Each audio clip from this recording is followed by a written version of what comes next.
Here we have the Jane Iredale Dream Tint. This has been newly formulated and finally on our shelves and ready for you guys to buy it. I know a lot of people were really sad that it's been out of stock for many, many months, but we have it back. It's new and improved, and I want to show you guys what it looks like. So I'm going to be using the shade Medium Light. Here is the color. It is so much creamier. Before, I feel like the color would kind of separate from the moisturizer, but it looks just like a foundation on my hand. And I took, I don't know, this might even be too much, that much of it. And I am just gonna, I like to warm it up in my hands. I should have put my hair behind my ears. Okay, all better. And then apply it like moisturizer. Get it on my forehead, under my eyes. I have a little bit of redness and some acne that's healing. I do find that you want to rub this in pretty quickly. It doesn't dry per se because it is a moisturizer, so it is moisturizing, but I can feel it start to kind of settle. And then I like to just push in the rest because I want to make sure it's all blended. All right, push it out to my hairline. And it still gives a nice bright coverage.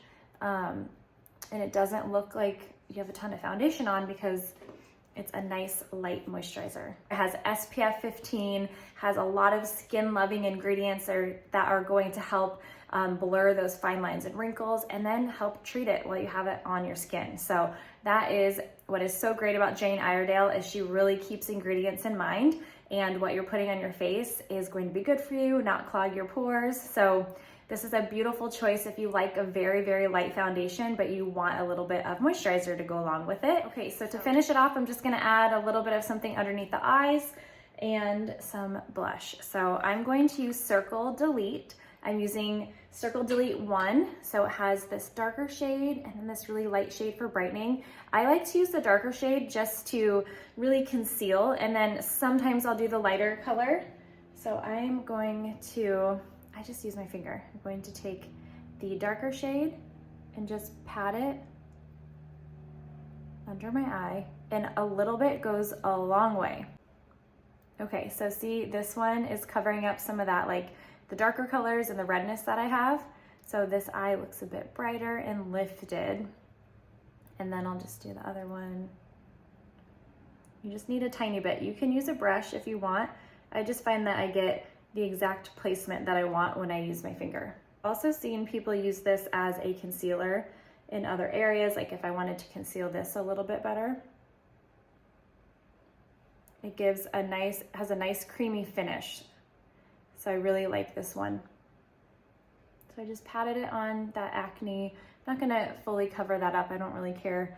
Just want like light coverage today. And then the lighter color, just like I barely have any on my finger, right here. Just dab a little bit. And then I'm gonna take a brush at the end and just kind of blend it all out so you don't just have like these white raccoon lines. So I will take this brush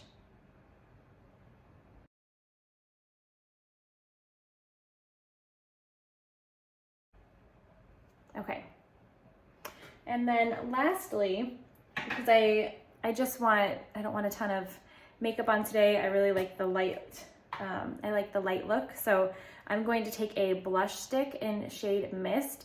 This one is a kind of like a shimmery light pink. And I'm just gonna put a couple dabs like that. And then I'm just gonna take the same brush and just kind of blend it up and down just a little bit.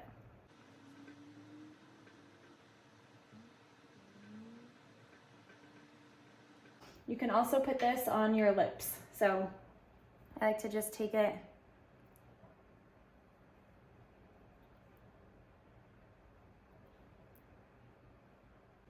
All right, so there you have a very light coverage look. I used the Dream Tint in medium light, and then I used the blush in shade Mist. So very simple. Oh, and the under eyes, the circle delete 1. So if you have any questions, let me know, and I hope you guys love it.